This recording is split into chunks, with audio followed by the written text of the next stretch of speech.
Xbox. That's how I'm cheated. Like it's going their way. Wait, what you said? I'm going live and I'm gonna watch it on my Xbox. Okay. That's how I'm gonna watch the event.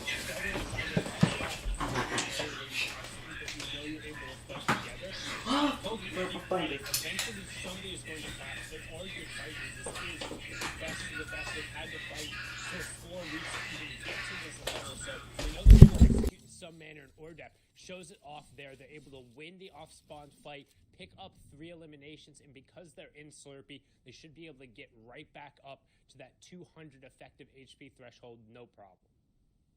Great box-to-box fighting there. Did not worry about their teammate being down. Didn't let it affect them. And speaking of trios that have really good box-to-box fighting and not letting their trio being down affect their performance, it's Arkram, Rex, and Epic Whale as they're already from Sweaty Sands down near Slurpee Swamp looking for these tags, trying to make sure they don't get put in that situation once again. You can see they're also in the loadout of Epic Whale, opting to carry that legendary pistol. We've talked about it a little bit. Why would these players decide to carry it? Well, largely it's because, one, the first shot accuracy reset on that, aka when you stand still or when you crouch down, that first shot coming out is one of the fastest, if not the fastest. It doesn't have a reduced headshot multiplier. All the rifles have a 1.5 headshot multiplier. The pistols, 2.0. So the 25 damage coming through if you are able to chain headshots together. And these guys are scary accurate at times. In addition to that, it means you can funnel all your light ammunition onto one player because traditionally you're not going to carry that ends up utilizing the light ammo. So you can kind of spread your resources out, and that's why you see Rex and Arkham have so much available resources in their assault rifles. And that early rotation sets them up so well for this next zone as we get to see where it ends up pulling. There's a trio right on the other side. Arkham making sure that he doesn't get tagged up. They do not want to use all of their chug splashes and shields this early, but looking to try to push some sniper shots onto this trio. They do realize that they're separated. If Zaz makes a mistake, they could be very aggressive and push towards them. Also looking back, they put those ramps up just to let everyone know, hey, we're not looking that way. You don't got to worry about us right now. We're looking back for those Storm Surge tags. Now, over to Hunter's Haven once again have yet to move out of their landing POI. On a high ground position, Spidey, Nate, and Blizzy in an awkward situation. If the zone pulls to where you're landing, you have to really go out of your way to find these Storm Surge tags. And we've seen it again for this trio, where they're here early into the mid game. My question is, how many tags do they have, and is it substantial enough to put them above? Yeah, when we're talking about tags, that means getting the hit registration confirmation when you kind of shoot somebody else. You kind of keep track of that damage, knowing, hey, I got 22 there. Oh, there's a headshot. I got 38. And you know generally how much damage you've dealt. You keep track of that, and they've got an idea of how much damage they need over the course of this finals to kind of remain above the threat of Storm Surge. The one thing that's really beneficial about this area and the position they have is that regardless, before Storm Surge ends up going off, most of the lobby is going to have to rotate past them. So you can see that quick stat flying in on the left-hand side of your screen. 11 teams have multiple sniper elims this finals. None have ever fallen to Storm Surge. So the sniper confirmations coming over being a big reason, those headshots just providing such a huge abundance of damage towards the Storm Surge threshold. Insane stat coming out of West, because when we think about snipers in EU, we think about Thomas HD. NA East and NA West don't really have those premier snipers when it comes to mind, and now Storm Surge is going to give us that warning. 17 players are going to be below, and with the update there, 54 above for Nate, Blizzy, and Spidey, which is not a comfortable amount for them, and that's why you see them constantly looking for more and more tags.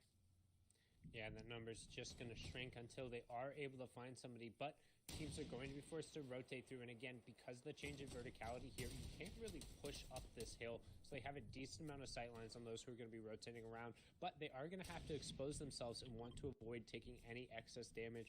So you can see Spidey there actually eating a couple shots. Kytrex, Avail, and Chicken, who had rotated into Weeping Woods and then rotated back out and are now coming from the Butter Barn pretty much due north towards the zone, but there's 4 other trios around them. They are, but they don't have to worry about these tags anymore because they're 467 damage above Storm Surge threshold. How? I'm sorry, I'm just so flabbergasted. Without a single elimination, how are they finding around 500 damage from the center of this map? Is this like what the point of going into Weeping is? Like, I'm gonna go back and VOD review this myself before the new season ends up coming out, just to find like where they're getting these shots that aren't also converting into eliminations. As I speak of converting into eliminations, keep an eye on that top left corner there, as Macon was able to find 2, but Reet also end up getting knocked. So down. Oh, you called it out right there. Juicy Dylan down just onto the back of Quinn for what could be the first time here in the NA West portion of the finals. The entirety of our first place trio could fall outside of the placement points, and yes, they as well. And all of a sudden, the door is open, but who will have the sense of poison rationality to actually push through and take advantage of the opportunity that Quinn, Juicy, and Dylan have just given here in match number 9? Will it be Arkham, Rex, and Epic Whale? Will it be Kenshi, Snacky, and Chris? Will it be Chicken, Avail, and Kytrex? Or even our 5th place trio of Jagvir, Mojo, and Solution? Can they capitalize on this huge opportunity coming into this game? Down points, first place team going down early. They have got to know that this is a game they need to pop off on. Well, it's the first opportunity you've had to really pick up points against the leader. We've seen a number of times where kind of the top of the pack hasn't had a separation, but over the first couple of games today, Quinn, Juicy, and Dylan had started to open it up. Coming into this game, they had a 23-point lead on Arkham, Rex, and Epic Whale, and then a 51-point lead on pretty much everyone else, a 50-plus point lead on everyone who's down. I mean, they were starting to create a decent amount of distance to at least arguably guarantee them the top 3, but now falling all of a sudden opens up a realm of possibilities here, as we are going to hop on over to our current 2nd place team, the absolute Goliaths of the West, 100 Thieves Arkham, Rex, and Energy's Epic Whale. And they were almost able to get that elimination onto Epic Walrus, but not able to convert. I think our Epic Whale did pick up 1 elimination there. Not sure if it was onto that player or another one nearby, but if we go through their loadouts, it's so good because they rotated so early this time, and they set up in the middle of the zone. These are recipes for success. If we're cooking a big dish tonight, this is what you need. The ingredients are here. Shia Wager, I'm stealing it right out of his line, Sundown, because finally they're in a spot where they can get Storm Surge attack and not be too badly affected by it. Yes, but the real question is, are we cooking or are we baking? Can we follow the recipe, or do we put a little pizzazz on it here? Because despite them being in the center of the zone, I don't think they're just going to be able to cook this one out. I think they're going to have to bake it a little bit here. They're going to need to put a little bit more thought and care into what goes into each one of those steps and the timing of it, because that 4th zone rotation and getting to the outside is going to be nearly impossible unless they get a super favorable pull in terms of where this zone goes. So keeping an eye on the bottom right-hand corner of the screen where the map is. The 4th zone is the last safe zone that is completely inside the previous one. For the 5th zone, it'll be half in, half out. What that means is our trios will prioritize position on the outside of the zone. Because they're so far central, their odds of pulling towards the outside of the zone are actually very slim, which means they'll at least have some form of rotation to make, whereas some of these other teams around the outside are going to have the priority side. And as I say that, they got as much of a favorable zone as you could pretty much get there. Our 3rd place team getting it as well. They're right across the lake from them. They're watching each other move throughout their boxes. So great luck for both of these trios. 6th place is in this zone as well. Where are Chicken, Avail, and Kytrex, though? My guess is it's those arrows rotating through. No, it's going to be Frapp, Alithi, and Krizix, but we know they like to rotate early, so they've got to already be in the zone. They've got such big moments right now. It's cool. Penguin going to go down to Slim. Kenshi is looking for these Storm Surge tags, but he's got to be careful. There's a lot of players on that side of the map that are looking for tags on their rotate. You can see, you're probably thinking to yourself, wow, what an amazing angle that is. Well, regardless, an open window, doesn't matter if you have a ramp there, somebody's going to find a slot. And with 62 players left, coming down into basically the transition into the mid game, then we'll have the transition into the late game in about another zone and a half. So expect that in about 2.5 minutes here. I mean, things are only going to get tighter as the fight for real estate is going to happen towards the outside of the zone. You see Grover picking up a full confirmation there onto Storm. You see the Storm Surge warning coming in as well. It's going to affect 4 different trios here as still 61 players are left on their feet. We get to see where Avail, Kytrex, and Chicken are, and Sundown, they've done no damage. Moving in from that zone, they're only 40 above, from 450 to 40. This is where they need to operate perfectly because it's going to start ticking down. There's 11 players that are below right now, and if they're not able to find tags, they're going to have to burn through those heals. You can see them just spraying away at walls, hoping to find something. A couple shield tags could be enough to guarantee their safety, but there's no guarantee. We're going to swing back on board. Our previous match winner here, currently sitting 40 below Storm Surge, but no really sense of urgency on them. They're just chilling inside of the cone, potentially looking to catch somebody rotating, but everyone's basically already into the zone. You're not towards the outside. Things could get awkward for them really quickly here. Yeah, they're going to have to find something. The peppers are popped. They're trying to go in. They know they can go back with that zone revealing itself. This will be great for them. These trios on the backside of zone are going to be in awkward situations, just getting out of fights. Chicken is going to take down Temple there in the feed, but the Storm Surge is being activated right now. This trio above knows they're going to have to try to heal and get in. That harpoon will be one shot to fresh walls if they're able to get involved. But right now, they're staying on low ground. They're not building up. They're not trying to force their way in. They're taking advantageable peaks. They have to get in. Saki is picking on down, 15 damage below. One player needs to go down, so they're kind of just waiting. Falconer will go down, still need one more. They're just trying to out heal at this point. Will they be able to, though? It seems like for the moment they have. I think one player, no, it's still active. Chris is more than likely going to go down unless they put some heals onto him. And I like that they're not. They realize, hey, he's the one player. If we let him go down, we get his loot and we do not have to take any more damage. What a smart play. Fantastic decision. If anything, realized just a second too late. Once you're in that position where only one player is going down and players are still dropping, realistically, spend no heals on that one guy. Sacrifice him over to the Purple Thunder Gods right away. Offer him up on the table. Say, here you go. This is what we got to move into the placement points threshold as we're into our top 17 with the Storm Surge now being turned off at least for a little bit of respite here. However, a number of players are going to have to go down as we have a northern pull for that half in, half out. A number of teams in there, and Kenshi, he's a huge shot there on the low ground, and he's just going to cover his back and try and sprint and find a new layer, saying, I want nothing to do with that. He finds the layer, but with 44 HP, what a snack he have for him. Do they have anything left after the Storm Surge push? No! In the inventory. Luckily, the zone is a little bit favorable there for them. It could have been way worse, but there are so many big names all around them. Chicken, Avail, and Kytrex as well. Yeah, but that zone is pulling pretty much right to the top of that little waterfall that's right there. You can see it kind of at the top. It is going to be such a pain for the teams to be able to get up that slight change in verticality. If you're going later, the teams who are there early, no problem, you're fine. But everyone else is going to be building up ramps and trying to get up onto that high ground. So we're going to hop on over here. You see CLGJ, Daddy Favs, and Wavy Jacob trying to take an outside route. They're well above Storm Surge, so not threatened by that, and trying to get an angle to get up above. Immediately, you can see the decision to ramp up and change layers. Brilliant call there to get away and avoid that change in verticality I just talked about.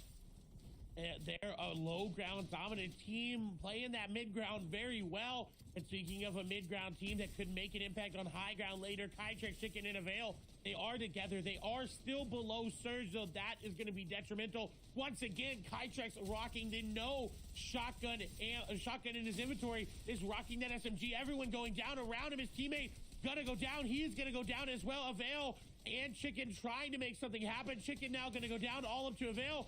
Flashes are there, but Storm Surge is going to activate in 6 seconds. If he does not get any damage, more tags come through. He is below, running out of builds, down to wood. Can he find anything? Placement points just barely. start coming through. He does have a good amount of chug splashes. Bouncer going to be used, but the cone going to block it off. He is now above. The little bit of damage he dealt somewhere came through. A player went down. It's now off. He can operate without the threat of the purple Thunder God coming through. He's looking for just a little bit of space.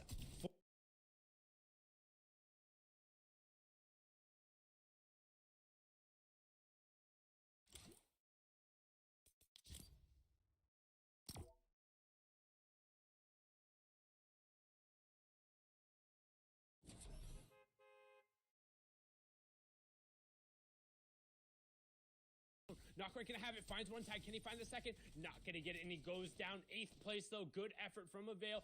As we see the high ground playing such a huge role as the change in verticality. Old Man Mountain, he's been quiet today, but in NA West he rears his head, and on the low ground, operating like a friend to Old Man Mountain, it's Rex, Epic Whale, and Arkham trying to take advantage of Quinn's early exit and storming their way back up to the top of the leaderboard. The question is, Clay, can they clutch it out here? This would be a great opportunity for them to do it. If they're on the low ground, this is where they operate so well. If they're able to get ahead, and they are. A lot of builds remaining here for Rex on the low ground as well, claiming everything. They have the opportunity to take some shields, to slow it down a little bit. It is a 3v3. They got that top 3 placement point. It came through. That is so much, but Arkham is going to take a lot of damage. Rex trying to find an angle. He always finds good angles. Clutch moments. Can he do it again? Can he take down a member of a trio to start to put this back in their favor? They're running out of time. It is going back towards the northeast through their own builds. They are going to be able to find some loot on the low ground, but is it going to be enough? They do have HP. His mic's muted. He muted his mic. He has a mic. He muted his mic.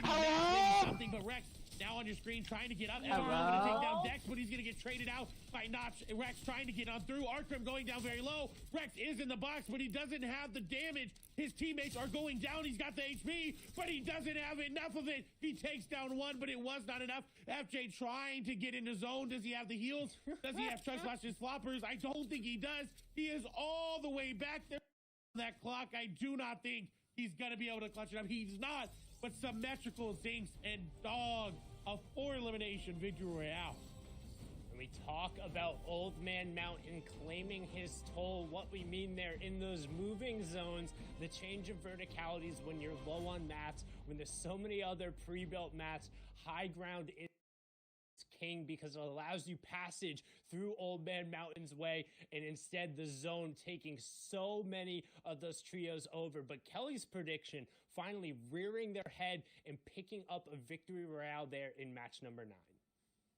But our second place team coming into that game ended up getting that 3rd place with a good amount of eliminations.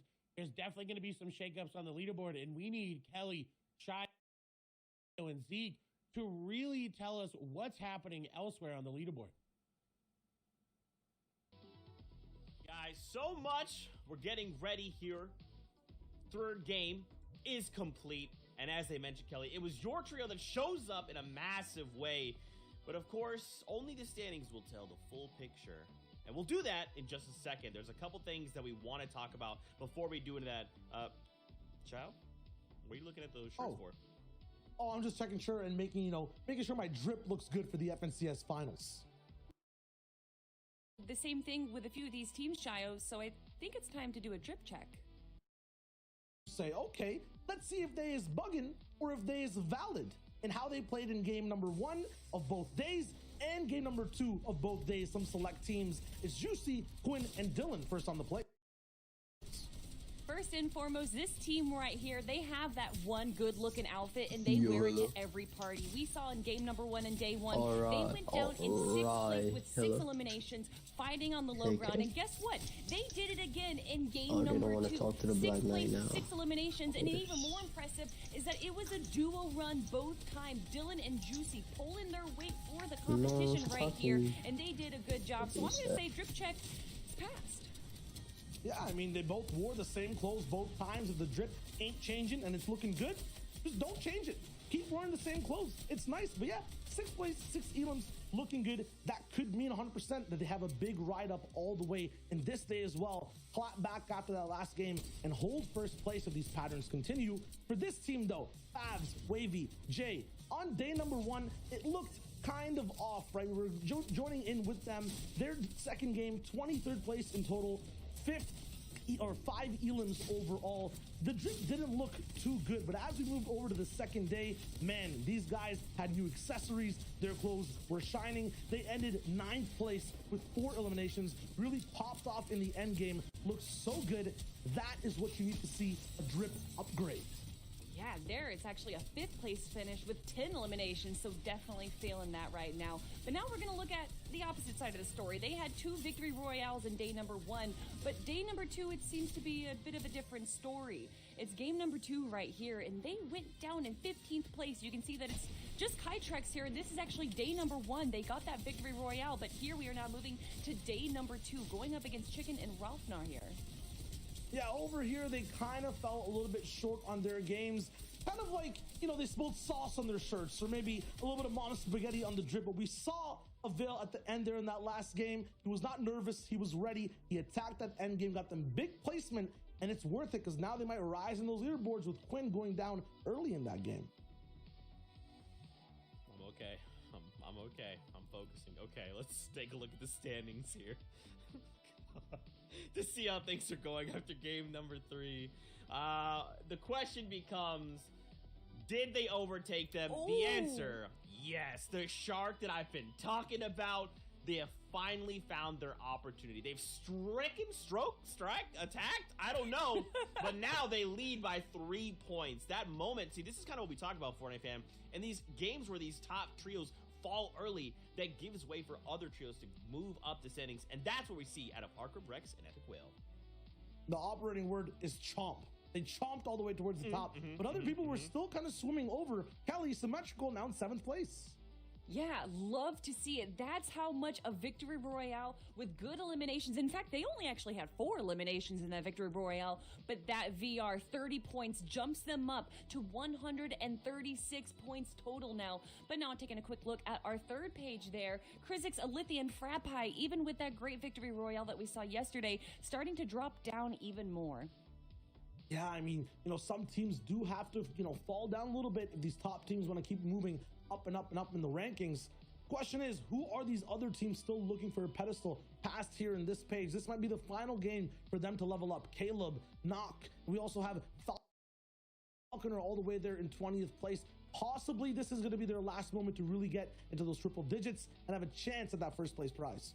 It's rough. I'm wondering if just Dirty Docs isn't working out for Falconer right here, but Notch, Dex, and FJAA, we just saw them in that page. I think they were in 18th place. Got a 2nd place finish, finally. Good to see them up there. Did go down to Symmetrical, though, but it's nice to see them make it up into an end game. But here is our final page. So sad to see Mangoes and Kambu coming out first of their heat to now be in 25th place. It is absolutely a struggle, but this is what happens, right? When you put a bunch of the best trios in a region, in a lobby, there has to be winners and there has to be losers. But listen, anything can still happen. We have another 3 games just ahead of us, and anything can happen. Anything will happen, especially in that final game. But for now, we have to go to a break, but don't get too far. When we come back, the last 3 games, and then we crown the next FNCS Trios champion in NA West. We'll see you guys in just a little bit. This is Agent Jones requesting access to restricted file 8752. This is Agent Jones requesting access to restricted file 8752. Oh, really? No time to stabilize reality, but plenty of time to revoke my credentials. This is Agent Jones requesting access to all materials related to the 7. Oh, great! Okay, if you're not going to give me what I need, I'm just going to have to take it.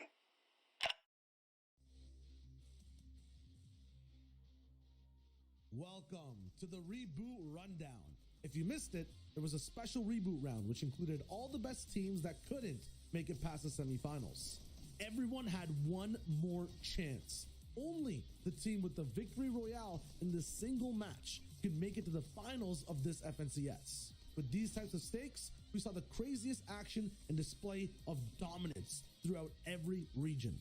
Today, we're going to show you just 3 of those stories from Europe, North America East, and North America West. For EU, it was Flecken, Aloft, Diablo, and Bayon who clinched the victory with a thrilling heal-off that went down to the final second. Flecken gets chosen to try and heal off and win the game as a solo. With no mats, he's forced to go into the heal-off 29 seconds before the zone closes.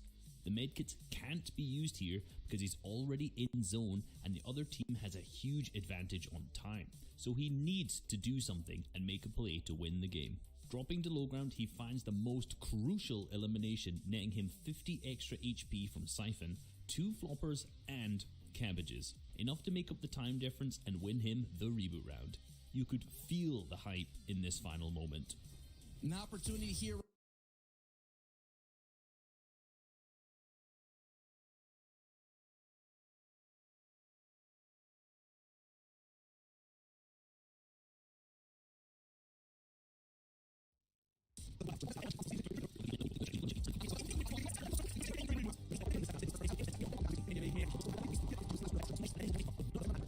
Likelihood of a heal-off looks...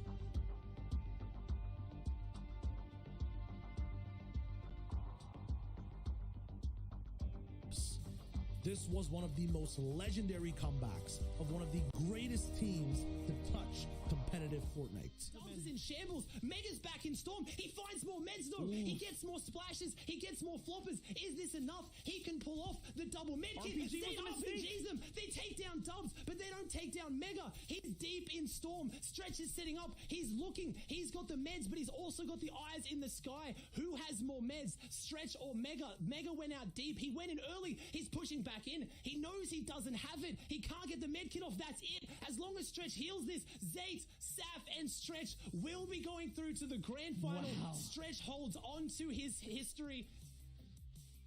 NA West, a region where you can expect the unexpected. Coming into this reboot round, it was a pure wildcard match. Each team had an equal chance of clinching that victory royale and qualifying for the finals. The way Jeffers, Union, and Dardis clutched up had the heal-off meta involved with a little bit of spice. Dropping Holly Hedges, there was a ton of heals to be found. 6 chug splashes along with more from a loot llama, with some additional seasoning of 6 peppers to speed up their luck and position on the map. In the final duel in NA West, it was time for an upset. It looked like solo FNCS champion Vert and his trio, who was slated to come back and win the reboot round, had it all in the bag. Jeffers' trio had other plans. They made a crucial play in disrupting the heal-off, and the rest is history. Chug Splash is there. Does he have enough to put getting pressure hounded. from high ground, though? He's got to keep Chug Splashing, got to keep throwing, got to keep going for it. No! There's a player on the other side. Is he going to go down? He got knocked! It's Vert. Vert's in the zone. It's Vert versus Jeffers. Vert has to find Jeffers up on the high ground, but Jeffers has the peppers. He's popping a pepper. Chug Splash is going through. The med kit won't matter. Vert has to go find him, and Jeffers says, "Toodaloo, I will see you in the finals. You'll be watching. I'll be playing, baby." How far will these teams go? Will the addition of aggressive fighters, historic legends, or a team that gets one more chance at fame change the story of the FNCS finals? We've made it past the reboot. Now it's time to play out the rest of the game. Keep your seatbelts on, Fortnite fam. We'll see you at the finals. Beep beep.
do, baby? That's right, we're back with more action from NA West. We hope you guys are enjoying the games, and if you're in Party Royale watching, make sure to use your favorite emotes, throw all the tomatoes, and use those paint weapons all over the place.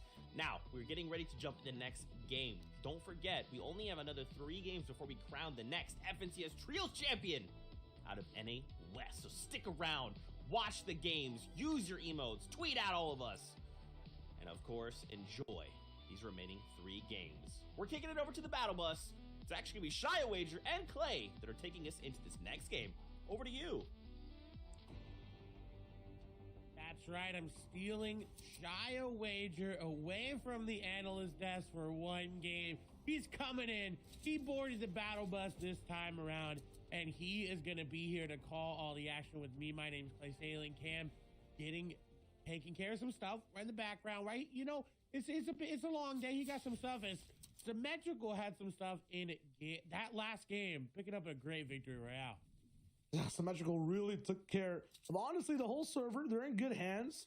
The question is, can he gain more responsibility, get higher on the leaderboard, and then really start to, run away with the competition? We'll see. But now, Clay, earlier and earlier fights, people are getting desperate to get back in the running.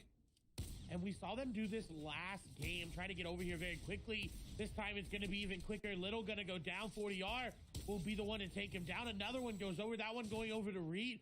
Where is Slim? Last player remaining. He's on Macon, trying to take those shots and get the damage off. 40R going to come from the backside. He's got that harpoon if he wants to go in, but it doesn't even need it. The shotguns are there. They quickly eliminate that trio, and they dominate Slurpee Swamp. It's a quick finish. Usually this fight takes so long. People end up using the swamp factory like catacombs and end up hiding in all these corners 24/7. These guys are fighting out in the open, man. This is noble. They did, and they still have 6 rocket launcher ammo in the rocket launcher there on Reed, which is so great because normally in this fight, they use it willy-nilly left and right. They're all over the place with that. And look, already Epic Well, Arkham, and Rex have made their way down here. Yeah, so they might not be fighting, but they're looking for some damage. That car going to be the operating thing, allowing them to just rotate around the map and make up these mini bases of sorts. They're kind of the big boss, though, right now. They're just looking so good overall. I mean, just look at Rex, the way he's just playing today.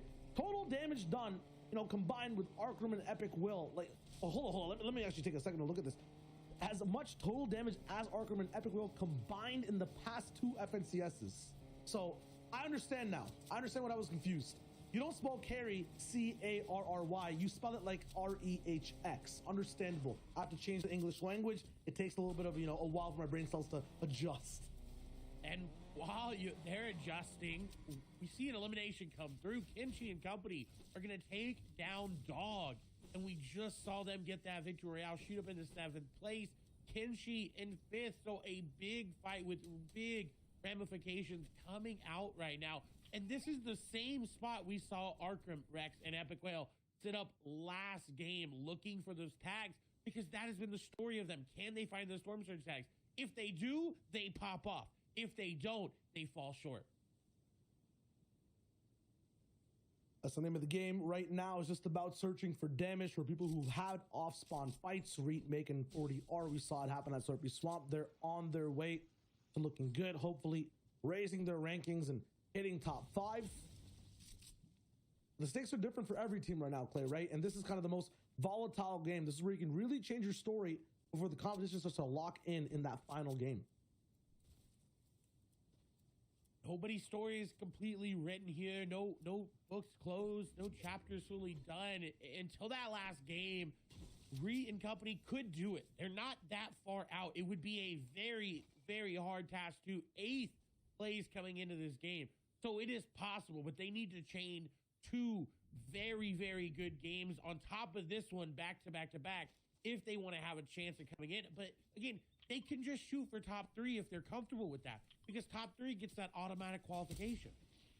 Yeah, but still, these teams want that first place slot, especially on NA West. And wow, a Veil.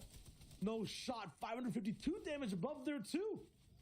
Once again, every single time we've tuned into this trio in this mid and early into mid game transition, they have been 400 or 500 damage above Storm Surge.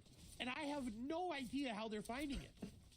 Has to be through bullets, unless they're creatively finding ways to sneakily pickaxe opponents without them noticing. But it has to be that sniper, has to be the AR. Just one elim, and might just be, you know, that technique we've been seeing of someone getting a knock, holding them on the shoulder, and the sniper shot comes in. They're maximizing their damage. I just love to watch that, because I don't think they were doing it in day number 1. No, they had a good amount of Storm Surge in game number 1, but nothing like what we're seeing now. Chicken, the sniper of the team, maybe having a lot of tags coming in, but last game we saw them have 400 damage above and then struggle in that next threshold to find any damage and end up taking a lot of Storm Surge damage because of it.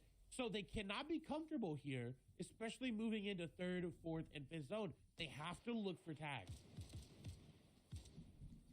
And we saw Arkham, Rex, and Epic Whale earlier on driving off in a car. Unless the fight breaks down here, I want to talk about cars a little bit more in depth in just a second. Hold up, wait. Is there an invasion in a Quinn's box? Is this a Hunter's Haven? Yes, but it's going to be tricky to dive in here. Yeah, let's actually do it. Let's go for it. Basically, if every trio is like a car right now, right? Obviously, Clay, we would want them to just push the gas. We even say that sometimes, is, you know, this trio really needs to push forward like Quinn is right now for these shots and get up there in the leaderboards. The issue is someone needs to put a brake on Arkham, Rex, and Epic Whale's car themselves. And they're going to have to reach in and do that, right? Like, it's impossible. It is, and luckily enough for Quinn, no one put a break on them because they're finally able to get Storm Surge tags. It was getting very dicey for a moment. They're finding these tags. Eliminations are coming through all around. This team above is going to get taken down. Not going to get that crucial tag there from Dylan. We'll put them 176. If they go into the next couple of zones, they're going to start ticking down already. You see, down to 170. But in the feed, Reet is popping off. Jay's popping off too. Spidey's down, and so is Notch. So a lot of these end-game low-ground warriors who like to stop, you know, people like Dylan, Quinn, and Juicy from playing their game are not here right now. This is definitely a game where Quinn can move forward, lead his team, and pop off. And we saw that team where they struggled over in Sweaty Sands. The rotations were not there for them. If they don't rotate early, like we saw Chicken, Kytrex, and Avail do, like we're seeing Arkham, Epic Whale, and Rex do, they are going to continue to have a very difficult time and time again. And if you look at Arkham, Epic Whale, and Rex, there is rarely anybody around them. Is Arkham almost going to hit that snipe? Would need it for Storm Surge, but look, if zone pulls towards them, they're going to be so set up for a half in, half out pull. And with no one around them, basically no one's, you know, in distance to push the brakes on this unbreakable car. Unbreakable in the sense that no one's really stopped them mid-game either. You saw Rex, the way he defended that a few games ago, making sure that Epic got pushed back up again. With this full trio active, with no defense really needed, they're on the hunt, on the prowl for damage right now. Right behind them, though, Kenshi, and winning the game where they got 5th in. Up on top, Symmetrical, TD Dog, as well as, you know, last player of that trio, too, are looking so good. As NorCal Zinc.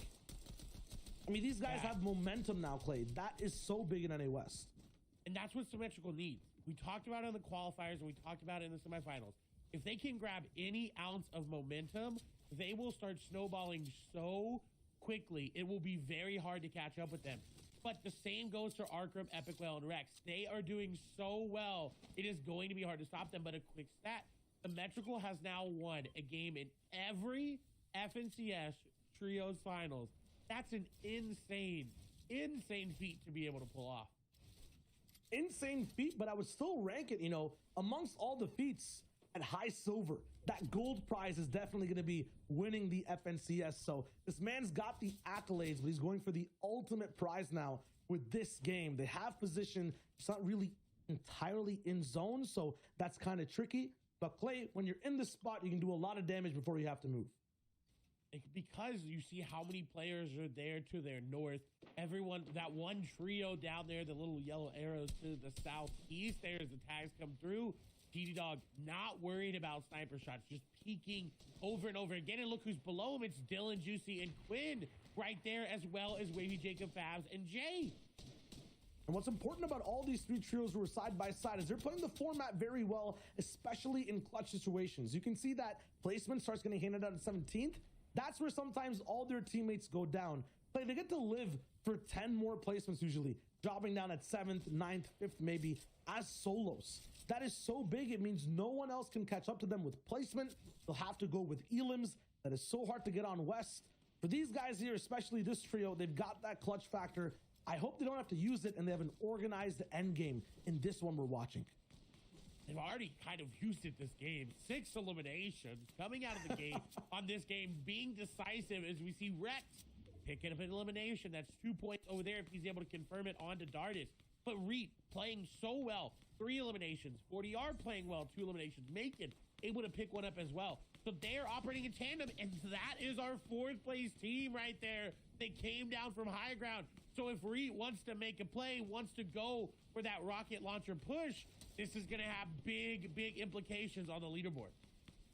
Other than Symmetrical right now, no one's really popped off of low ground and gone for a big base. Everyone is playing reserved, calm, quiet, waiting for the next position to come by. In 34 seconds, we'll see exactly who gets the leading torch of the lobby, and we'll find out who wants to extinguish it really bad too. We have 9 rockets on Reet. Could be possible. It definitely could be. Epic Whale Company, though, we talked about their Storm Surge being their Achilles heel here. 600 damage above now.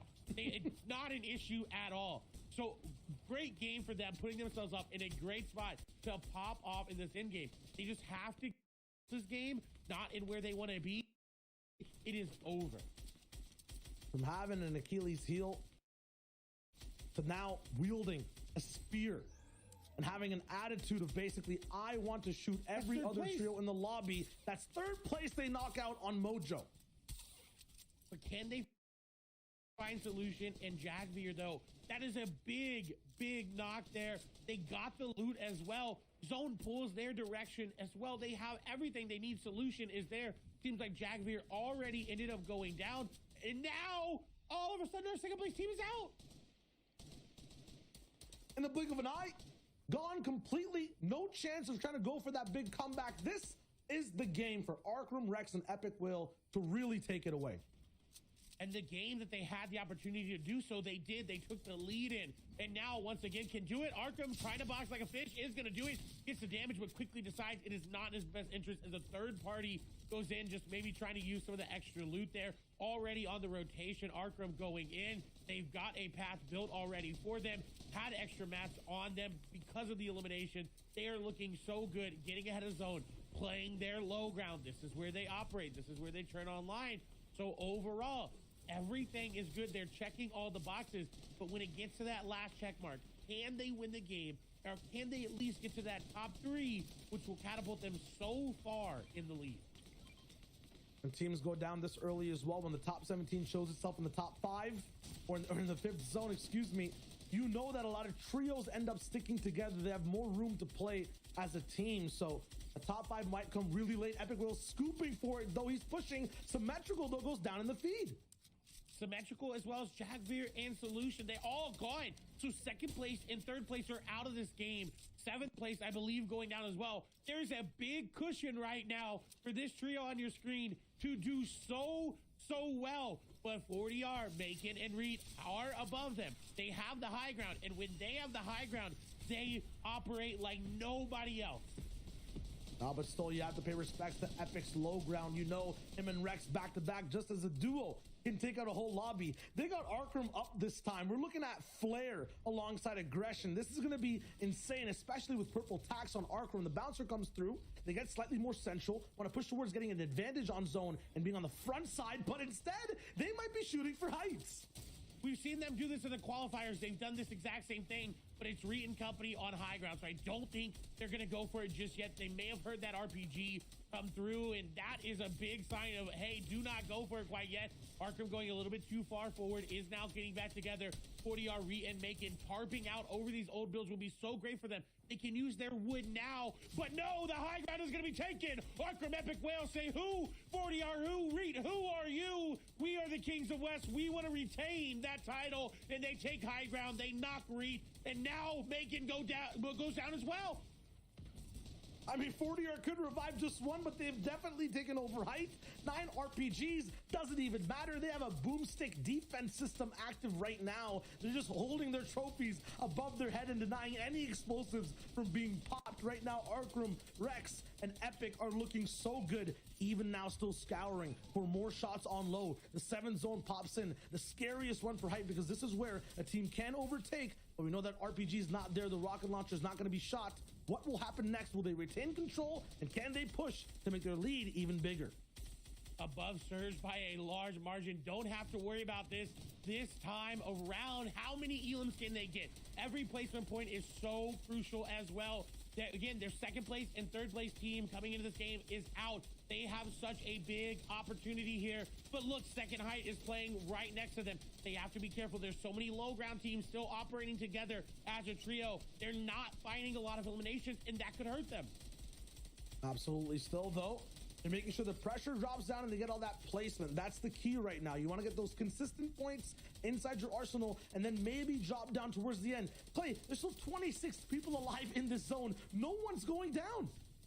Nobody is. They're trying to stay alive for that last little bit. They realize how important and how close it is. Kytrex trying to operate as well. There's not a lot to work with, though, here on the low ground. Doesn't have a lot of builds, does have a shotgun this time around. We've seen him go SMG only, but it's very, very hard to do in these situations. If anybody could do it, is Kytrex, but he's got that lever in the inventory. They're running out of time. There's still 25 players. The 9th zone is about to show itself, and nobody has gone down. And while low ground gets messy, high ground is absolutely clean, uninterrupted, not stopped. These guys are so far up in the sky, they might already be in the next game. Who knows? No one's stopping them. Fight still dropping down below. Box to box, there's players just knocking at each other's doors. We see Avil actually go down. Frap gets a double. Wavy Jacob responds to Grover. It's getting messy down there, but no team's been eliminated. Still 9 left. Rex dropping closer towards the ground. He's looking for some action. He's trying to find any sort of elimination because he knows the opportunity he has, but they haven't capitalized on it yet. Trying to get into these boxes. Rex is so good box to box, hit to hit. If he's able to go down, that's why they're sending him there. Arkham is staying on the high ground to possibly go for the heal off. 50 seconds until the 9th zone closes, and there's still so many players. Jay popping off on the low ground there with Faz. They are going to find a flopper in the zone, but can they find anything? Can they operate 7 builds, 4 builds? Not a lot. Box like a fish. Rex is going to find him. That's an elimination that goes over. It's on to Jay. They're dropping down. They're eliminating everyone. They need to get more. How much more can they push the lead? Chris Kenshi and company are still in. They were in 5th place coming into this game. Epic Whale and Rex, though, are dropping down. Arkham is on his own tower way above. The skyscraper in the sky will not be coming down at any point. They're going to start to drop down. They're going to control this game. How many can they find, though? Top 3 comes through. That's 1. Rex, once again, finding the damage. Another one. The damage is there. He gets the elimination. They just have to stay alive. It is a 2v2, maybe a 2v1. It's looking so good. Epic Whale trying to fight it, but remember, Arkham is up in the sky. He has the heal off. Epic Whale wants the elimination, and he gets his 7 eliminations and the victory royale. Watch the Kings in first-person POV hold on and take the throne, pushing first place even higher to the sky. No pun intended there, but man, what a display of dominance from the best trio in the West. And they learn from their previous games about getting that Storm Surge and converting it into a victory. When they get to play their game, they are unlike anybody else in this game. And now we know that lead is only going to grow. Yeah, absolutely. You know, we'll see these guys hopefully have an even better game after the fact. Still, lots of other teams going down earlier, going down later. We'll toss it over the desk and myself to see exactly what went down. And myself, he's still here. Oh! The magic tricks. Magic. That's what we like to do here in the Fortnite Champions Series. He's always with us, right here in our hearts. Okay, so guys, you know, you guys, Shawager, you and Clay were already kind of talking about this. These guys just constantly are winning everything. They're largely and widely considered the best team in NA West. So what we figured is we kind of take some time, we kind of pull some of their stuff, and Kelly, I, and possibly you, Shawager, would break all of this down. So Kelly, talk to us about this trio. I mean, There's so much to talk about. Arkham, Rex, Epic Whale, the reigning champions from Season 4, came into the competition in Qualifier 1, not even making it past Round 3. But then they got first place in the second week of qualifiers, and now they are proving why they deserve to be in first place right now. It started a little rough from them yesterday, Shio. We saw them get a few eliminations, but it wasn't until, in fact, game number 5 that they walked away in first place with 14 eliminations. It's for the content, right? These guys haven't given us that underdog comeback style story. They're just dominant from the start all the way to the finish. So this was a nice special treat from them in these 2-day finals. They definitely clapped back. The thing though, Kelly, is that they're kind of head to head in a fist fight with another team on the board who's still looking for that first place slot kind of back in their home. That's right, but still looking at them right now, Arkham Rex and Epic Whale, even when they're down, even when they're struggling a little bit, they are still able to dominate on that low ground, grabbing a few eliminations. But, Shio, you just casted it. We just saw them win from high ground, which I know that it was possible that they could win, but this is actually, I think, their first high ground win that we've seen over the 9 games. Yeah, we were talking about, or I guess I was talking about the fact that they're so good at low and playing there, you can't count it out. The fact that they push for height when they had the chance to go for the low ground just shows that they're still confident. And, you know, we saw it in that game. They held that confidence all the way through to the victory royale. But we also saw them drop from the leaderboard. So were they able to claim their first place spot again? Yes, they did it with that second victory royale. 55 eliminations. Look at that point difference now. Before, there was only 3 points that separated Arkham from Quinn. Now it's 45. I mean, Kelly, we've seen it for 6 months, you know, over at DreamHack. NA West ends up having an island with like 2 or 3 teams and then everyone else very close side by side. This time, that island is absolutely evicted. There's just one team on it, 50 points almost ahead. This is a tough ask for any other team to take that first place slot off of this God trio. And there's only 2 games that remain right now with a victory royale and 10 eliminations. That'll get you 50 points. So it's definitely still possible for these teams to climb up to 3rd or 4th, but that first place spot is definitely looking out of reach, especially for these teams right here. No, they definitely have to put their foot on the gas, but you know, as I said in game, it's all about the first place team, Arkham Rex and Epic, landing on the brakes, which they haven't done recently just yet at all, right? 11th, 4th, 3rd, and then 1st. They're looking so good. All these teams would need a win, and then they would have to lose. I don't think that mathematical equation exists within the laws that we operate in right now with how far ahead they are. No, essentially Arkham's team would have to go down 0 points with elimination or from placements and eliminations, and then these teams right here would have to get 2 victory royales with at least 10 eliminations each. So I don't think it's possible anymore, but like we were talking about before, these teams aren't fighting for first place anymore. They're just fighting to try and be in that top 10, and that's really where you start to see the disparity between the prize pooling there. So it might not be a fight for first, but a fight for 4th place is still thousands of dollars different. And that's just the narrative we're creating, right? Saw it in NA East. We thought it was kind of wraps. Game 10, Game 11, the final 3 games. Suddenly, there's a team that pops up, gets a huge win, even when the first team didn't go down. Repeat it over and over, and it gets huge. But Shio, the difference from that is that I think there was only 10 points that separated 1st from 5th. There's 50 points that separates 1st from 2nd. So I think it's a little different. 10 to 50, a potato. Is it really that different? Yes. You know, Yes, I think it's possible. But once again, this trio is dominant for a reason. But now we're kicking it back over to games. It's game number 5 on the day. Clay, Sundown, over to you guys.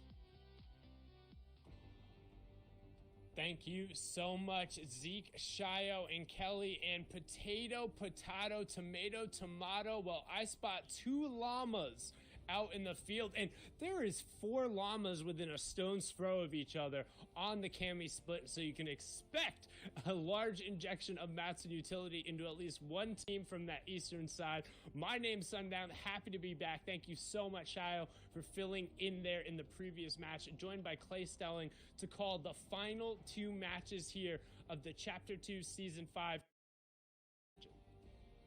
And none of the players landing on the llama.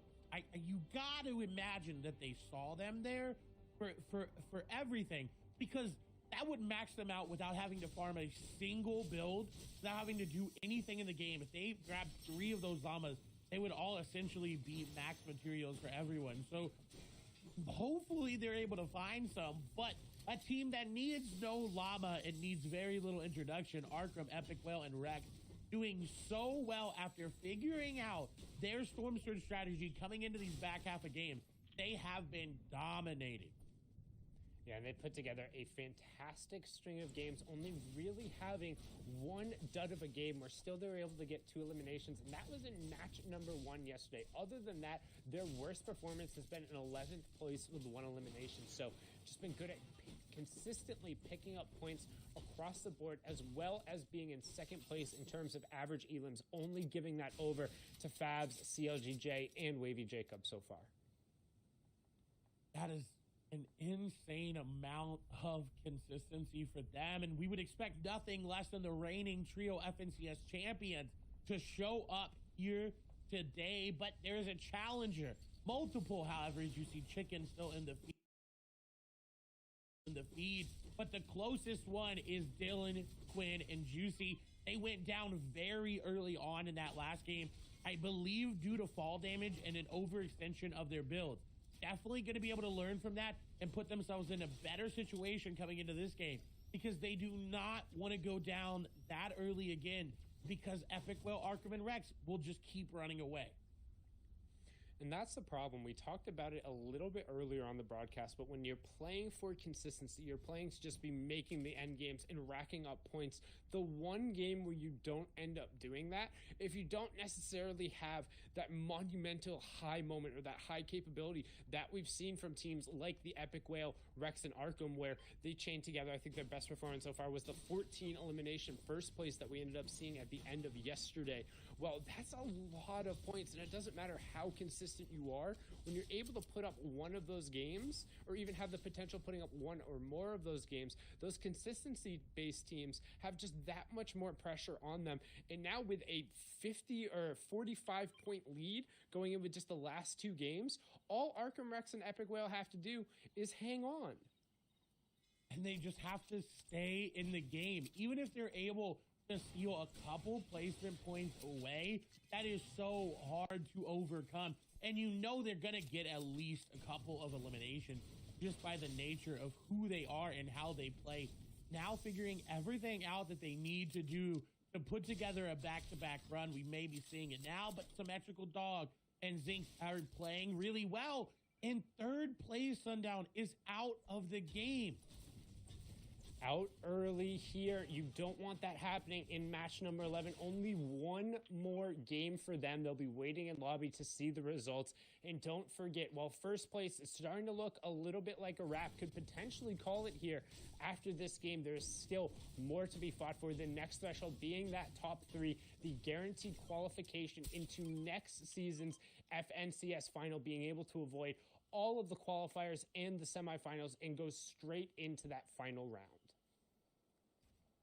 You can't count out some of these trios. They are so aggressive and great at finding eliminations.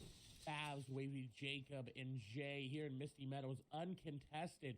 We finally, I believe, got to see Wavy Jacob with that Dragon's Best shotgun and was popping off low ground. I hope to see it on him once again. There is a team coming in. This could be the catalyst they need to keep going. And like you talked about, that top 3 is so valuable in of itself. You get into the upper echelon of placement, but you also, once again, you get that auto qualify, and that is so big, so monumental. If they're able to come out today, perform even better on this day after their unfortunate performance on day number 1, it would be really great to see. And I don't think they are going to stop anytime soon. So now 96 points just today. There's a team nearby. They have a truck. They're looking to get aggressive. Yeah, and currently sitting on 176 points overall. That puts them into 5th place. They're 15 points behind 4th, and then 24 points behind that current 3rd place slot. So we kind of keeping an eye on the overall standings there as we see 40R Storm pick up a full confirmation onto Little, and you're trying to set up potentially a little bit of an ambush, but their targets are already fleeing, Clay. They are gone. They did not want a piece of that action once they realized what they were doing, if they were disengaging or coming back. They decided no, but Snacky going to take some damage as he's trying to get in that taxi to take it away. Izo, Ute, and Carp have been here the entire day. They're rotating out of Caddy Corner. They can go back in. There will be some fruit available there, more than likely, that they've left behind for shields. They can heal back up, but they have been playing so well coming out of what was a semi-contested drop, now an uncontested drop. To get third place, they just need to keep doing their game, playing their game, doing what they're doing, and not falter here, because they have done such incredible things.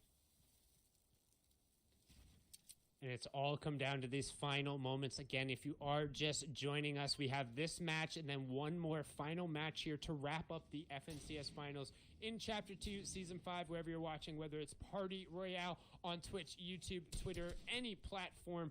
Thank you so much for tuning in. My name's Sundown, joined here by Clay Stelling. We've been celebrating the amazing players here on NA West. We've seen all the other regions, but so far, the action on West has largely gone the way a lot of us expected, with the Goliaths rearing their head and really grabbing a firm hold of that #1 position here going into the final 2 matches. The question is, can anybody challenge for the top spot? Will they drop early? And if not, then who will be able to take over second and third to secure that automatic qualification? Jacob trying to get in, trying to find some sort of tag to get in those boxes, but not able to get in. And Rex, Arkham, and Epic Whale are fighting off against Macon and 40R Storm. This is a really big fight. First place going off one of the biggest contenders coming in to the finals today. They have disengaged. They've decided against it. But look at the damage that was done to 40R and Bacon just on 40R's inventory. 1 Chug Splash remaining. Not a lot of builds. They were very, very close to going down. Well, they had already taken a fight here as well, and we saw that Little and Temple can be an absolute pest in these early fights. They're very hard to get rid of, just like those cockroaches sliding away, not making you utilize every little trick in the book to just get them exposed for an extra half second there, and largely it's going to burn through a lot of resources you have. Luckily for them, being down in Slurpee Swamp and with the zone here, you're able to farm up wood faster than pretty much any other spot in the map, so they're not going to be too resource heavy here, but the investment that they've put into stone and metal could come back to bite them, because it's super hard to refarm that up here, especially once a lot of those bigger stones has been farmed out, and generally those are the first things to go. But they do still have the rocket launcher in the inventory to try to make a play, and we've seen them do it time and time and again, whether it be through gas cans or just using that rocket launcher to get into a box. As they're getting tagged up, trying to figure out where it came from, not exactly sure on the call out there. 40R is going to pop some of those slurp mushrooms he found there, but Mark, Misty's, and Gabriel are keeping them out of the Hydro 16 dam, where they landed not too long ago, literally just this match, and all the other ones. They're being held out. Their rotation is going to have to go where Arkham, Epic Whale, and Rex did just moments prior. So hopefully they're able to find that. They desperately, though, need to find an elimination to really get back into it.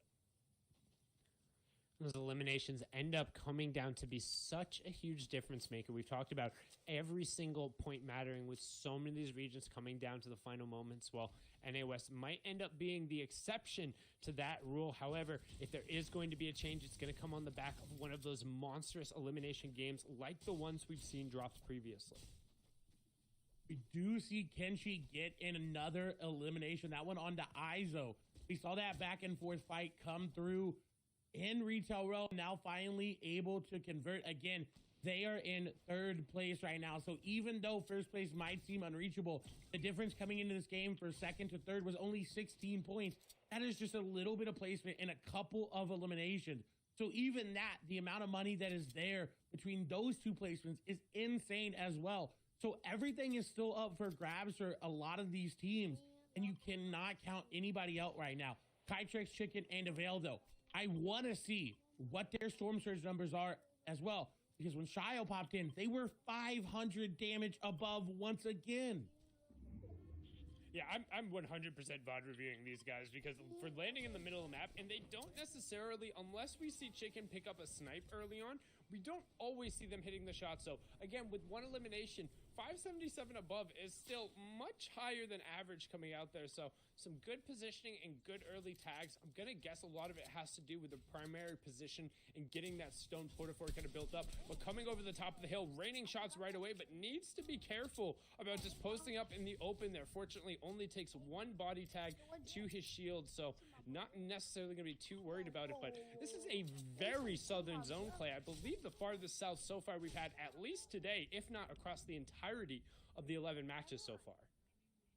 Yeah, the NA West zone seemingly loving Misty Meadows and Lazy Lake. Kytrek, Chicken, and Avail, though, do not like the trio in front of us. They're trying to get some more damage. 653 above. They have changed something up as well. Because, reminder, that first game we hopped on when they were in 400 damage above with them, they got almost eliminated 2 Storm Surges very quickly because they did not keep getting the damage. Now, they've realized, hey, we need to just keep getting the damage the same way we've done. And it's kind of just playing, not recklessly, but just the way they want to play. I don't really have a word for it there, but they're fearless. There we go. They're not worried about taking those tags like we saw. If they get tagged up, they have the shields. They're not worried, and they're playing so well at getting all of these rotations early, all of these tags early, and setting themselves up for a beautiful end game. Fearless is definitely one word for it there, and there's a sense of confidence that comes with it as well. And we've talked about that, just the mentality of these top players. You have to believe you have an edge on your opponents, because if not, it makes all of these fights so incredibly scary. But right now, talking about a scary fight on the edge of the zone right here with the team on the bubble for one of those top 3 spots, it's Select, Avail, Chicken, and Kytrek. So they're desperately just trying to tunnel their way into zone. This zone is going to turn over into a 2-tick, so doing a decent amount of white health damage as well. And you can see spending a lot of hard mats to really push in there. They have a team with Storm Surge in the zone at their backs. No wonder they're booking it straight for the zone. That is terrifying. Because I already done damage to them. Hopefully no raise.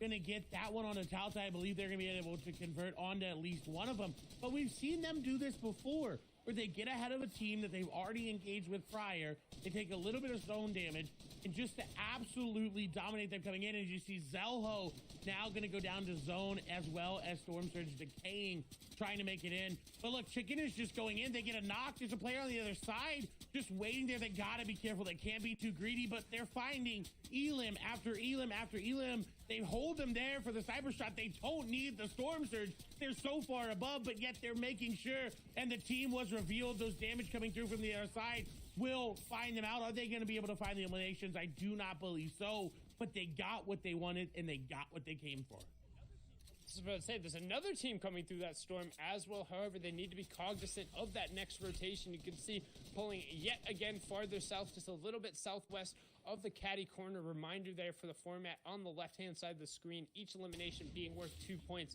Then the initial placement points starting out once we get in the top 50% of our trios remaining. That's 17th place with 33 in the lobby.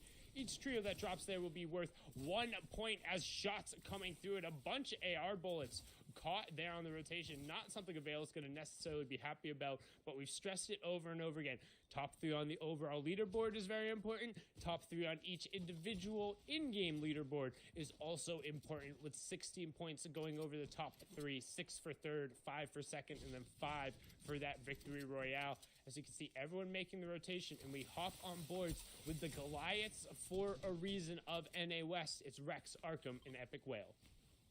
Once again, making an early rotation, going into center zone. This is something they have adapted on the fly. We know this is one of the best strats for getting in a great placement, but their first couple of games, not the way they wanted them to go. Now, in their back half, have been doing their game, playing their game, and putting themselves in such a great spot. As you see in the center, they have really good loot. They've got the sniper shot on Rex. And a little quick stat for everyone. Rex and Epic Whale have won exactly 2 games in every FNCS finals they played together. So history's bound to repeat itself today. Hey, we're going to pump those numbers way up. Those are rookie numbers, but that is very impressive considering a lot of those FNCS numbers before weren't necessarily those kind of 12-game formats were spanned across 2 days. So even more impressive when you're talking about winning 2 out of 6 matches However, these guys have just so many their tournament results, the pedigree coming through in terms of competition is absolutely ridiculous when you talk about it. And to see that level of experience, to see them continuing to work together, to sticking together in what is normally such a turbulent environment, it's shown a level of maturity and a level of consistency where not only are the Goliaths of the West for a reason, one could argue that they are the most consistent trio in the world. It's definitely an argument that could be made, and if they were to pick up the back-to-back, it definitely will start the argument there. But Quinn, Dylan, and Juicy look to put a rein on that parade. They're once again going for an early high ground. I just hope that they go down on top of this build and then build out, and they don't try to extend out like they did before.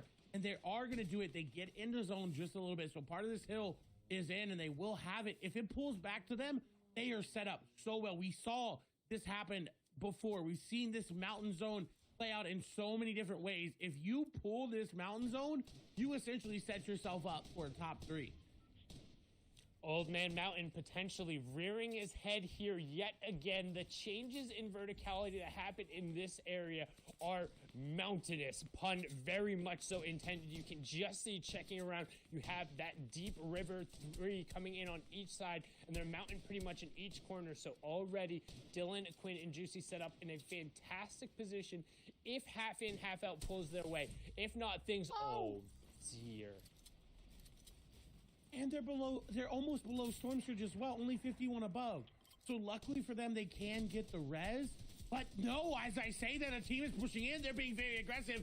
Juicy is going to be picked up. Quinn is going to stick to res, but Dylan doesn't hit the charge shot. Is he going to hit any of these, though? Hello? Will he put the damage back on? And Juicy, no, is going to go down. Wait, no, I spoke too soon. He drops down. He is up.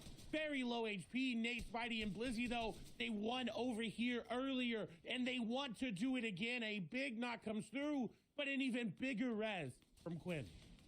The danger of being a gargoyle as Juicy gets knocked all the way down to the bottom and then confirmed over. We see Arkham is still on his feet, and that's the danger of being a gargoyle. That's the danger of these changes in verticality. You think you're all the way up on the high ground. You think nobody could possibly have an angle on me. Well, you're wrong. There's always someone who can find you there. And Juicy, peeking out a little bit too much when they were still above Storm Surge, could potentially put an end to their hopes to challenge for first place. This is our second place trio, the most consistent. They've only gone down outside of placements once, but they're in danger here as 54 players still remaining, 19 trios on their feet in a very dangerous zone, pulling nearly completely north up onto that high ground.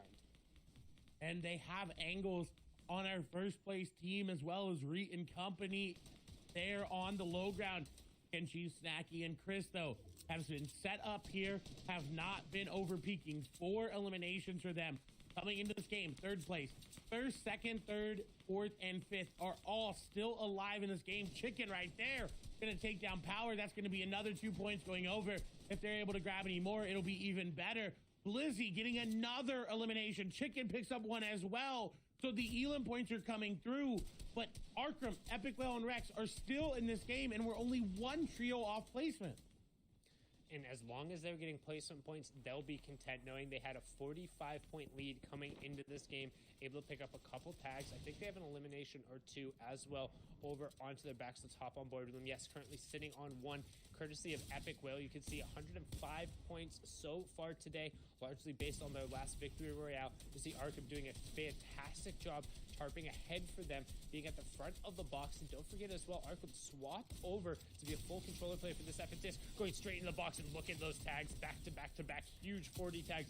Finds the 24 white as well. Can they get the confirmation and can they get in the zone as we're pulling up and over the mountain? They'll get the confirmation onto 4DR Storm there, as well as all of his loot. They're going to be incredibly happy about that. No, as I say that, wasn't actually able to get the confirmation. Looks like 4DR Storm got pulled back, so just getting the knock there.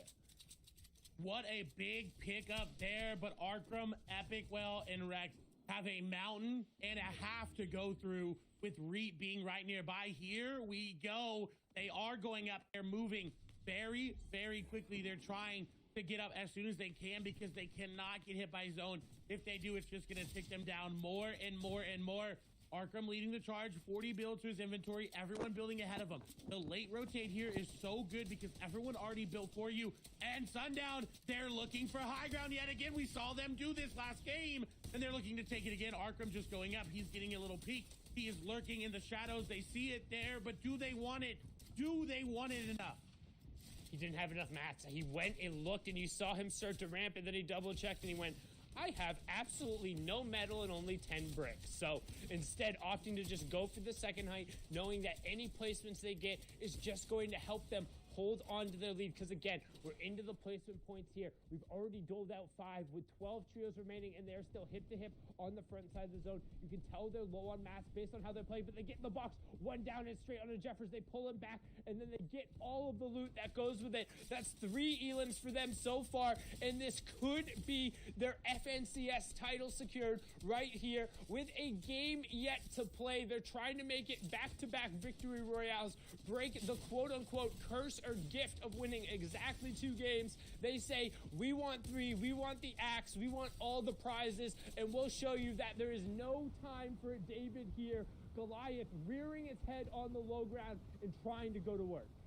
And what a way to do it, dominating. Epic Whale finally able to get up there to Arkham. Rex is there as well. No, as I say there, he's going to go down on the backside, and that's not the player you want to go down. Rex clutches up 9 times out of 10. Epic Whale going into zone. He's got Floppers. Not able to find that one. Will get that elimination. Flopper is going to be popped there. He's got 2 left in his inventory. Will pop 1 more, but he has to get his zone. It's going up the mountain. Bouncer is going to be there. Shots from above, not going to connect on to anybody but him. As the Flopper is popped, will he find anything? No, Snacky going to deny him, but I think he held on for a 3rd place there. I think it may have been enough. Snacky trying to make something happen there, but once again, Spidey, Flizzy, and Nate win a very early game on the high ground. High ground control, proving key as Old Man Mountain, the moving zones, the changes in verticality, causing as much pressure as any player, any team controlling high ground wishes they could. Seeing so many players forced to burn utility to just compete, but the lead in first just keeps stretching, and the real question is, can anybody catch the group at the top? We'll have to find out as we're going to send it back to Zeke, Shio, and Kelly to see exactly what they have prepared for us.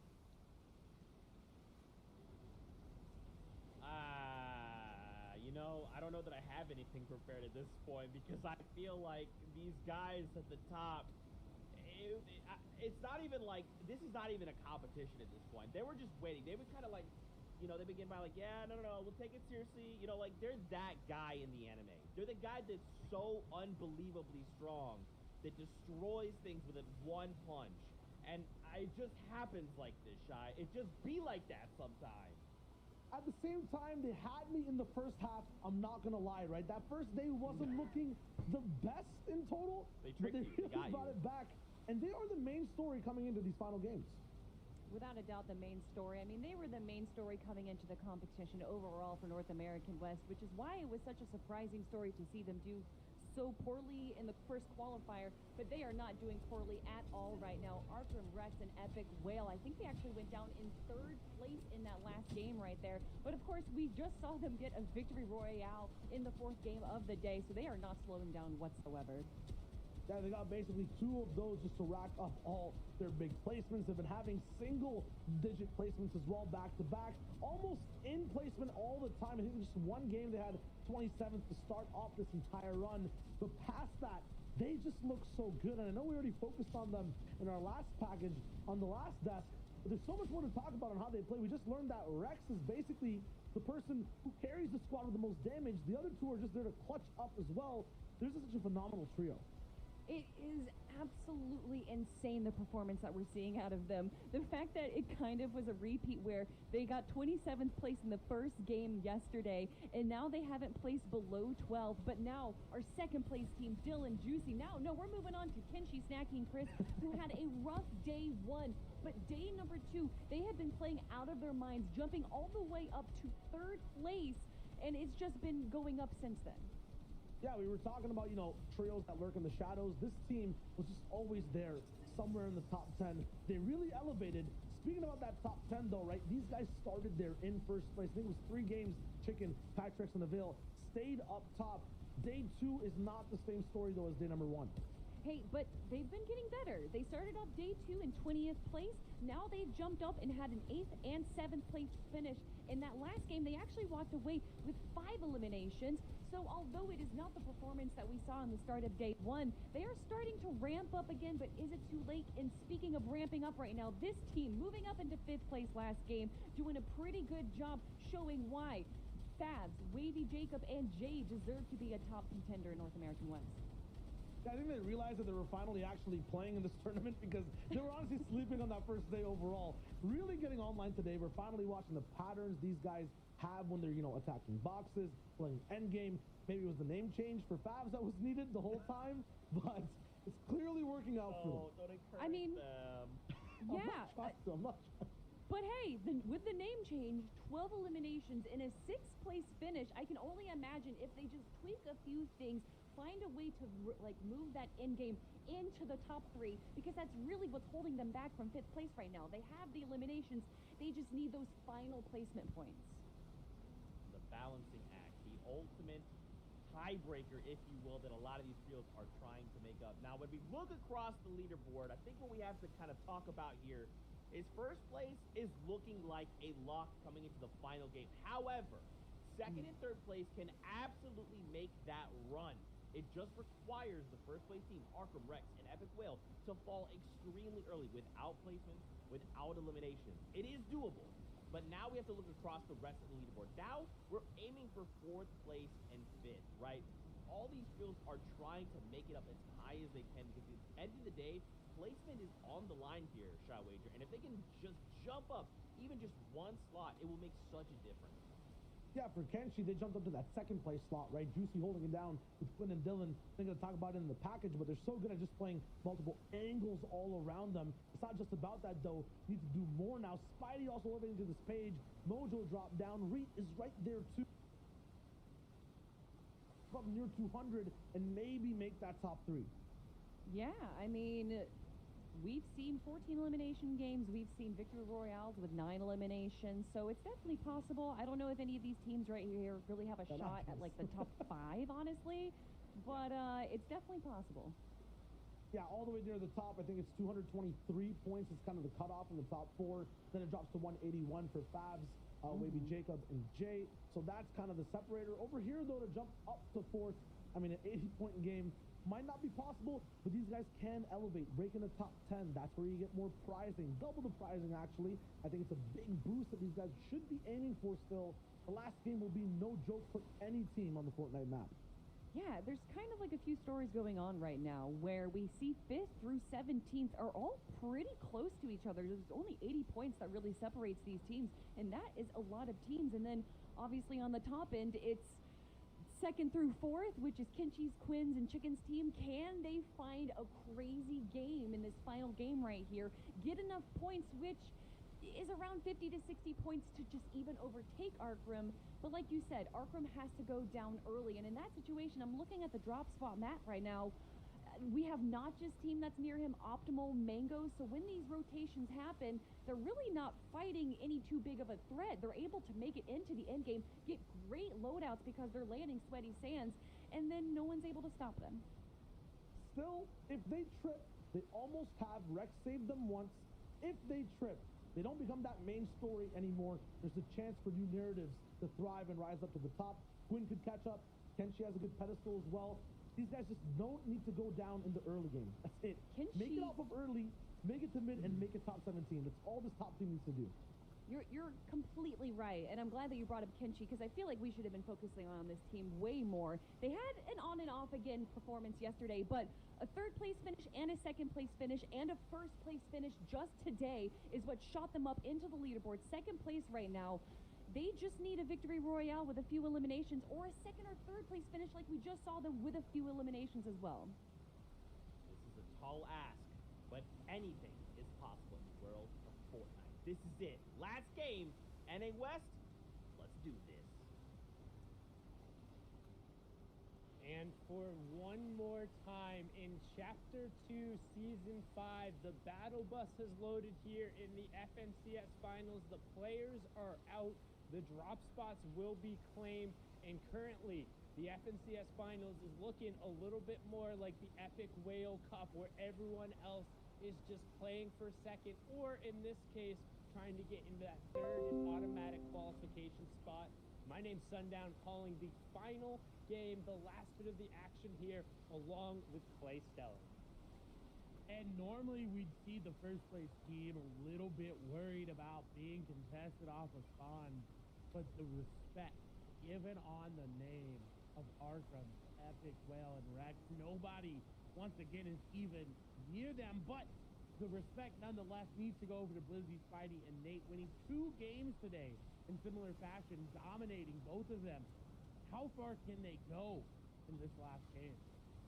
It's been a lot about the late high ground control. We've stressed it in the other regions, but in West in particular, and that's because the high ground control here doesn't generally get established as early as some of the other regions. In NA East and EU, if you're watching the broadcast, you'll see it around kind of that 5th and that half in, half out zone, when a team who pulls the priority position will really invest a lot of maps. Well, in West, that's not usually the case, and the high ground control will get established in that 7th zone more often than not. That's why you see there's generally more opportunities for kind of these late takes and some more shifts in who's up there. Now panning over to Sweaty fans once again. It's not West without them, and they're showing why. They're going to go back to back. Then maybe next FNCS, they'll go the back to back to back. The three-peat might come through as we see Cube taking down Fuzzo and Ruben.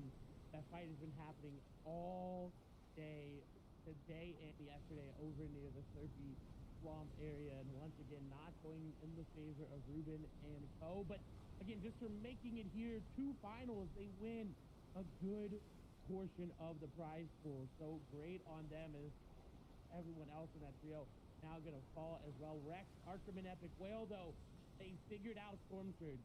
They've made their plan, and they have executed it these last 3 games. And right now, just trying to find a little bit of room, but don't forget there's still plenty to be decided here in the last game. Unless these guys go down early, the first place spot should be more than wrapped up.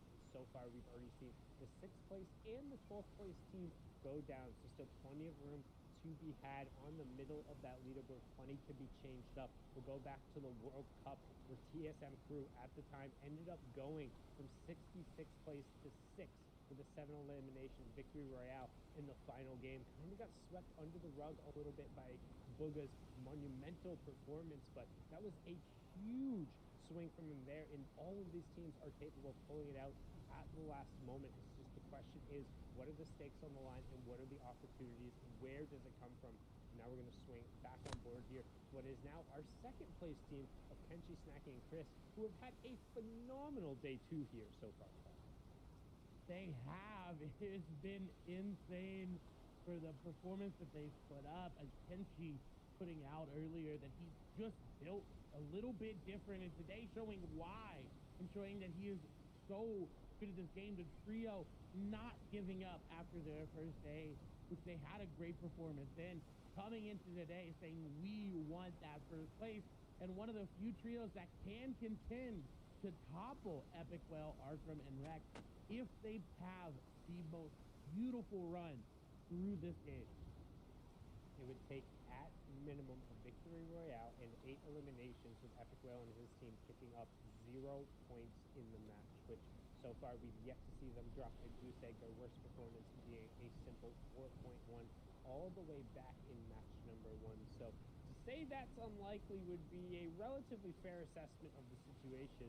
We're going to swing back on board here with Wavy, Jacob, DFabs, and CLGJ, occupying a decent amount of space here around Misty Meadows, currently sitting in 5th place, so really looking to try and challenge for one of those top 3 spots. And it kind of came on the back of Wavy Jacob finally choosing to go back to what they know, that Dragon Breath in his inventory. We saw it, we talked about it, and how they wanted to shy away from it this time because it wasn't working out for them. But Wavy Jacob picked it up today in these last couple of games, and they have been performing so well. And now, hopefully, they can go back to their game, find their stride, and get to that top. And rather than shying away from it, instead they shy a wagered on it in these kind of 50-50 fights on the low ground, getting into these close quarters situations. But for them, when you have that epic draft, it makes it a little bit less of a 50-50 and a little bit less of a, or more shy, less shy wager? Yeah, a less shy wager when you go in there. I don't know, it's going to be a good joke, but I messed it up. He's the master of metaphors, not me. We're going to swing back on board here, select the Veil, Chicken, and Kytrex. Once again, they're set up in this position of a Veil, and it seems like Kytrex nearby. They always come to go over here to get the shield and then rotate out to that old Dusty Divot POI, Dusty Depot rather, that little warehouse that is there, looking for the sites. And honestly, I think that's where it's coming from. Because every time in the early game we see them, they are both down here in the basement and picking us off on top of that warehouse, looking for any sniper tags or any AR tags that they can. And they've been doing so well, 500, 400, 600 damage above, time and time again. But I have been noticing in this game, Reek is popping off. Looking to just try and make a push up that leaderboard, currently sitting in 7th place, so going to take a decent amount of eliminations, but will pop back on over so many times on this rotation. As we've seen, it's Rex, Epic Will, and Arkham, and they're going to be heading towards this less densely populated side of the zone, heading due south as far as possible. They want nothing to do with the northern side, don't want to be near anyone on the rotation, because every point they can guarantee in this match will just push them that much closer to the Axe of Champions, which is almost guaranteed. They've made this rotation the past 3 games every single time, and it's worked out with the way the zone's full. They are going to take a little bit of damage there, but nothing monumental, nothing too tragic there for them as we see more tags continue to come through, but all onto their vehicle. Rex just building out of whatever wood that he can while trying to put some sniper shots there as well. They get over and hoping for those slurp barrels that spawn there, but they were already taken. And now, because they only use wood on that rotation to protect themselves, they will just be able to easily farm it all back up. Yeah, there's also plenty of excess metal over there, those fences being one of the most efficient metal swings in the game. One of the earliest things you end up learning kind of as a competitive player is which materials you want to farm up and which ones take you a little bit longer to get the required thing. As Chris doing a little bit of a bunny hopping check there, but he gets checked by a heavy bullet in the chest. Say, get down, Mr. President. You don't want to catch that one in your teeth. That would make it that much more frustrating, as the party positioning up here by Caddy is going to pay off again. And once again, Old Man Mountain is coming to play in the southeastmost portion of the map, the biggest mountain in the game, the highest one there as well. It is going to be insane. Who can capitalize on this rotate early? They are going to be, I think, the first ones there. They can position themselves at the very top of the mountain if they're above Storm Surge. And Sundown, we have the big chill. He's big chilling this game. We'll see the opportunity if they can get high ground control with the big chill in this change of verticality. For those of you who haven't seen the exotic at the big chill, it ends up spawning at the NPC by Cat. There's so much chaos in the late game because it'll explode nearby, but it has an area effect that also will impact you through builds. So if you end up trying to get up the side of the mountain and then all of a sudden get tagged by the big chill, you're just gonna go sliding down that hill and be forced to basically wait out the 10 seconds of ice heat. One of the first times we're seeing it, I think here today, even yesterday. Not a lot of players have experience playing against it because it's just that hard to get with the amount of gold that you have in your inventory and the quests that you get. So getting some luck there on their side, maybe with the chest and a safe spawning in that POI, it could lead you to that. There's only 400 gold, so it's possible for them to get it out of there, maybe grabbing some for Retail Row as well, but they're set up so well. And Arkham, Epic Well, and Rex, if they go for their traditional high ground take and the big chill comes out, all chaos is going to break loose. Yeah, but at that point, it will have been too late. Again, if we're talking about just the number one spot, these guys have to fall, and they have to fall early for even a chance at one of the top teams to end up overtaking them. So every second that you don't see them on that left side of the screen in the elimination feed, they come that much closer. But currently, as we see that Storm Surge, I was going to call out them being below. Generally, it takes a second to tick above, and you can kind of get an idea of where the initial Storm Surge threshold is. So we saw it was 68 below, so you can assume that teams need to do about 70 damage right now to pop above. These guys currently sitting 161 damage above, so in a pretty safe spot for this first Storm Surge. They are, but it's rapidly going down to 154. Is Arkham trying to put them 105 more damage above, maybe that 275 if you hit that headshot there. But once again, they have found Condor here, left, for them to upgrade with. These are going to be such big upgrades. Look at what Arkham just did. Upgraded to an epic AR. I believe an epic shotgun as well. And now over to Quinn, Dylan, and Juicy as they are on the back foot. Our third place team getting aggressed upon there. They are able to back away for the time being. But I think once again, this is a Storm Surge fight. And that's what's about putting the pressure on him. And only a couple trios are going to end up being pressured by it. So you can see right now, Quinn, Dylan, and Juicy just trying to own as much space as possible, get back up on their mats and get as much utility as they can as we're getting into kind of the final opportunities here to get any amount of points. Quinn, Juicy, and Dylan currently the gatekeepers of that third place bar. If they can hold on, they will be qualified through to the Chapter 2 Season 6 FNCS Finals. But we've seen them slipping a little bit. Their grasp being ever so tenuous on the edge of the mountain. And Old Man Mountain might look to kick them off one final time as he squirms at them from above the top 3 threshold. And you can see Caleb, Tautai, and Wheels now being forced to rotate past them. This could get awkward very quickly as they are right on the edge of the zone. And we've seen Quinn and Co. thrive in this position.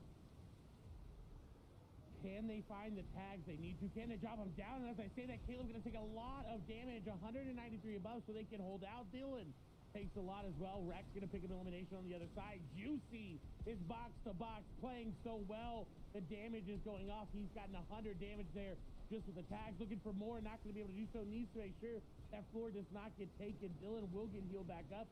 Juicy 2v1ing right now, but unfortunately he is now the recipient of the 2v1. Is going to go down. Quinn and Dylan either need to disengage or need to make a very big play right now because this is not going their way. He is going to block off one of the players, but the end is not going to be there in time. They do get that confirmation. Quinn and Dylan have decided to disengage. They're trying to build out. They have to heal up and get out of this fight because this is not advantageous for them. And if they go down, their third place, I do not think is going to hold. They don't thrive in these type of situations. They've been so much better when they've been box to box in the late game. We've seen them be able to execute. The only time we saw them as a duo was earlier on in today in match number 7 when Quinn ended up going down early there. So now it's going to be on Dylan and Quinn to end up picking up the slack. But we see the rotation is pulling very far away from them. However, it's beneficial as Kautai, Caleb, and Wheels recognize the fact that they have to go as well, and they're leaving them. Be able to go for a crazy reboot play. It's West. We've seen it before, but in game number 12, something needs to happen. They need to find something as Dylan and Quinn are trying to bounce their way into zone. Quinn going back in. He's blocked off just again. And every tick of zone damage is so big as he's getting further and further away from Dylan. This zone pulling even further south. They had a very good setup for this game, but unfortunately, that edge zone fight not going their way is going to put them at such a disadvantage. Dylan is going to find another recyclable bouncer there. So it's putting him in a really good rotation. But if they get in here and they're not able to capitalize on refarming some of these mats that are anywhere, and as I say that, Catacorner's not even in. They're going to have to go up this mountain. Yeah, we talked about it. The change in verticality represented by these mountains over here. Well, the middle of the zone is the biggest mountain on the map. Everyone else is going to have to play around it and rotate through here. And this is such a tough rotation because there's two different areas, two different high grounds that has a great sight line onto it. So now we're going to pan around and see some of the other rotations. And hi ho, off to the woods we go right now. Over on the backside of the zone, nowhere near anybody is Arkham, Epic Whale, and Rex. They say, you have heard of the dead side of the zone. Well, we're just going completely around that. They're posted up on this backside of the mountain here, and the great spot about this is there's so much extra mats. There's extra wood all over, there's extra brick all over, and there's extra metal down that base. But as Arkham slides down there, oh, Clay, that fourth zone is directly on top of this mountain peak. And we talk about changes in verticality. We've seen them in different games. This is going to be the most extreme one we've had yet, as we're going directly over the weather station for the final match here in the FNCS. And third and fourth place Sundown are right on top of each other. Chicken is going to go down. Quinn and Dylan are so low on HP. Dylan is going to be a little bit greedy and is going to go down. His toes were found out there by you. Quinn is looking at his loot, trying to harpoon what he can, but not reveal himself too much. He will get the siphon match, but will it be enough to carry him up the mountain? He goes ahead and builds just a little bit there. Double harpoon the inventory, but the builds are going to be broken. Quinn now has to make a very big play. Bouncer going to place. No, not right away. Gets away, but 5 builds remaining, and that's going to be it. No real builds for it. I misspoke. He's got enough to box himself up on this low ground, but he has to find something. This is looking very, very hard for him to come back as Kytrick in a veil right there on the side of your screen, trying to make it up in a similar situation. Low HP, Kytrick's going to get tagged for whites as well. Again, this is third and fourth place. Again, third place automatically qualifies through. So if fourth goes down, that's Kytrick falling. Only a veil left alive for them. This is so big. Third and fourth place down to one member of the team. But Quinn is below, and they'll start taking in a minute. However, if I'm him, I know I've already seen Kytrix go down. I've seen Chicken go down. It's all onto a veil there, and he just has to wait and be patient. Yes, Storm Surge will end up coming through, but he catches the one bullet. That's what I was talking about, is if he starts swinging, eventually somebody will throw something towards him. Now it is all onto, actually, Kytrex end up getting back up, so a little bit of a revive change coming through and no confirmation. The battle for third is back on the board, and as I say that, Kytrex and a veil both get ticked over, so third is still up for grabs, but the teams in contention are going to be Daddy Faves, CLGJ, Wavy Jacob, as well as Reed, 40 Storm, and Macon, but it's going to take a huge game from them as the top of the pack is starting to get solidified. We might as well pencil in Arkham Rex and Epic Whale as the two-time right now, because so far nobody's been able to drop it off or pick up the eliminations. Kenshi, Snacky, and Chris are looking good for second place, but what happens for third? Who can make a play here in the final game to guarantee themselves a spot in the next finals? That's what it's all about, or getting a little bit of bump in that prize money.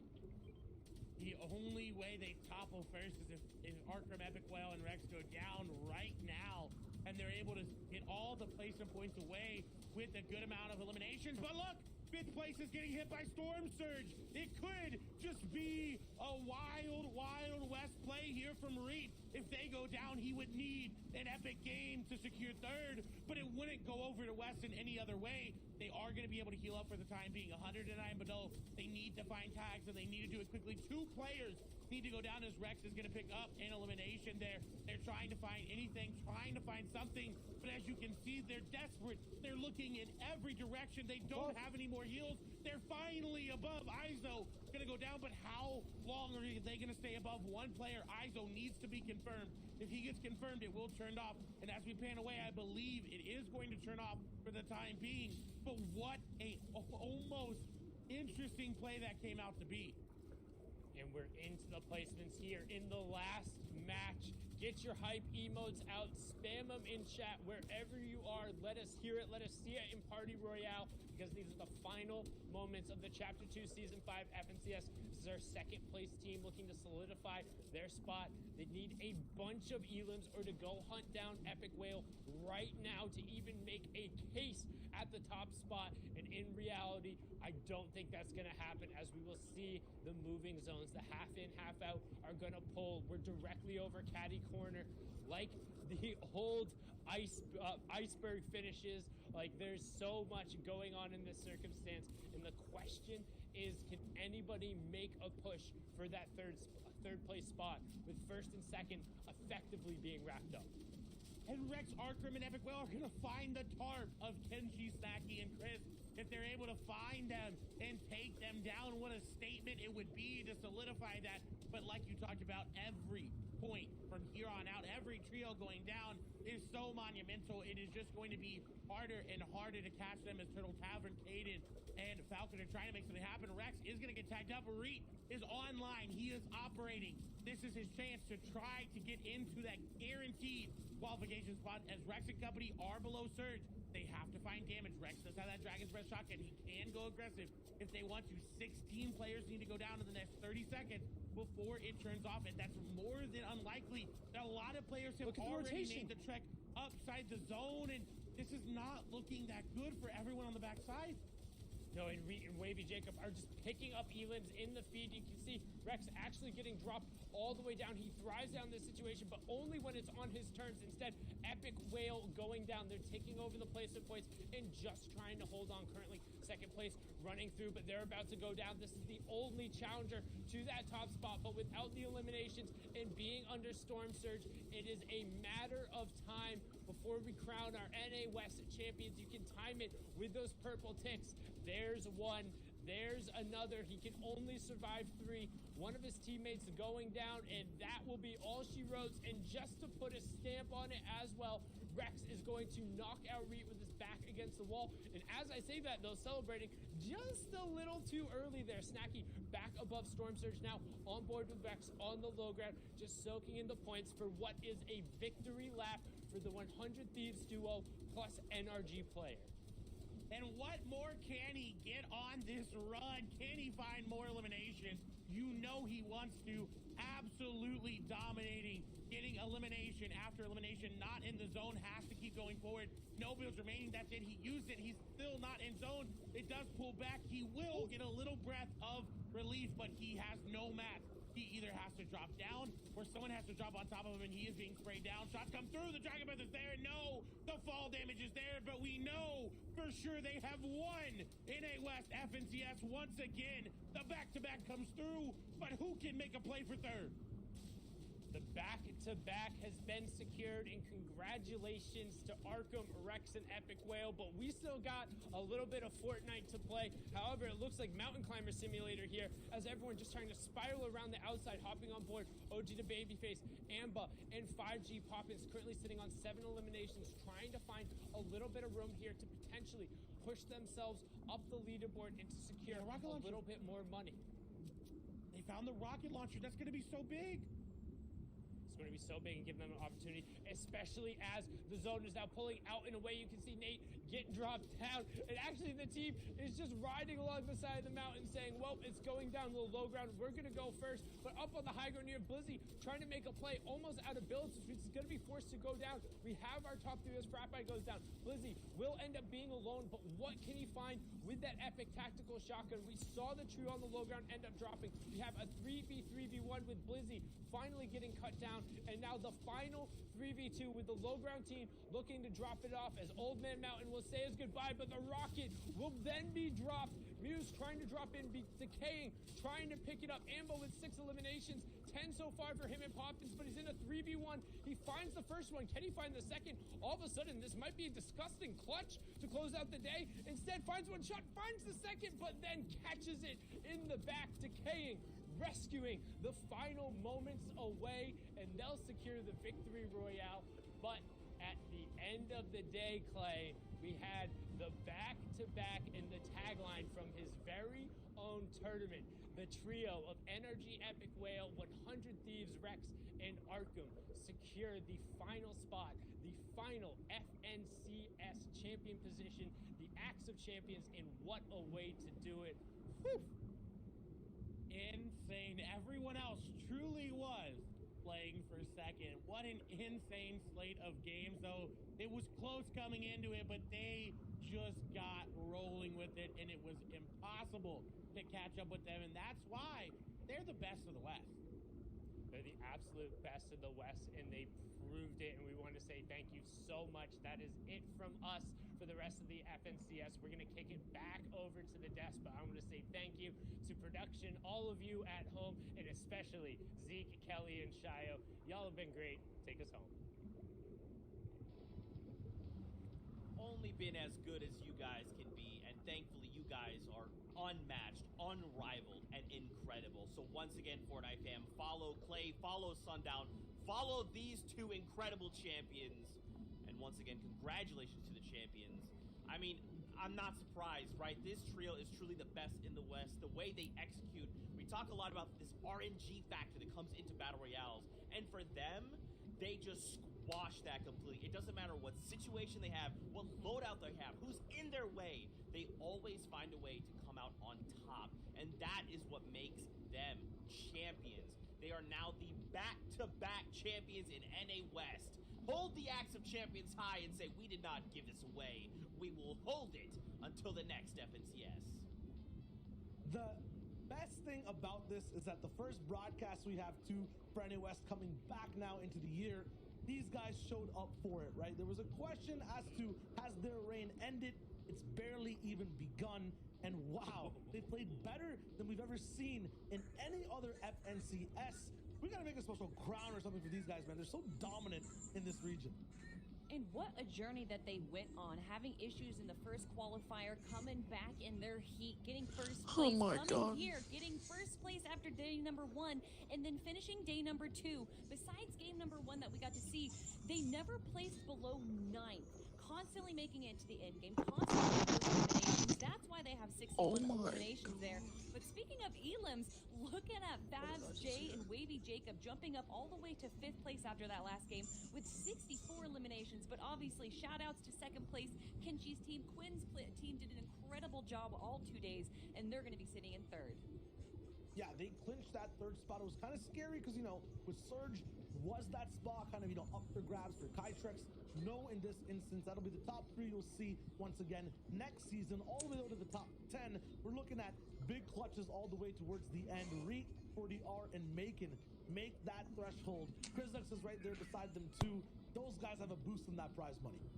Well, also, I mean, you just saw it in 6th place. Spidey, Blizzy, and Nate. Their best game yesterday was a 5th place finish with 2 eliminations. Today, they walked away with 2 victory royales, one of them with 10 eliminations. So you love to see them jump up all the way into 6th place because although you fight for first, it was pretty much Arkham's game. So we all knew that. So this was a fight for 2nd, 3rd, 4th, and 5th because there's about a $3,000 difference between these places here.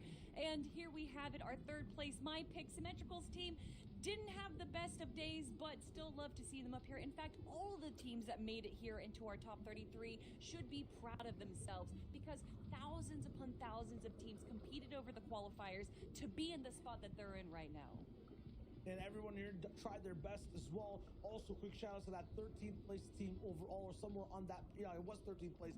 The King, MSC, and Zalo, who got that last VR overall, calling them the shovel trio because they literally dug themselves out of the dirt into some nice placements all the way up on the higher pages. For everyone here, though, valiant effort over the 12 games, almost even hitting triple digits. It comes just to show you how far the competition's come in NA West. They're playing so much better than seasons prior. Even the mid to low tier teams in the or in the finals specifically have competition every game. I mean, who had Surge right in that last game? If the top 5 teams are taking away all the damage, it was all those teams at the bottom were trying that last game to just push it to their absolute limits. And that's exactly what we saw, Shio. The game number 12, like you said, every single top team had Surge, and we were watching it, Zeke, where they were pinging from below to above, from below to above. It was absolute madness. So what an exciting and somewhat appropriate game to end off North American West. Oh, man. It's borderline sad to think about it being over now, but it's okay, Fortnite fam. Because with that, we wrap up the Chapter 2 Season 5 Fortnite Champions Series, which means the next time you'll see us is next FNCS. As always, to echo Sundown, thank you so much to the production, to all the players who competed, and of course to you, Fortnite fam. You make this all possible. You let us get up here and be our goofy selves. So we love you so much. And as always, Fortnite fam, we'll see you guys on the Battle Bus. Beep, beep.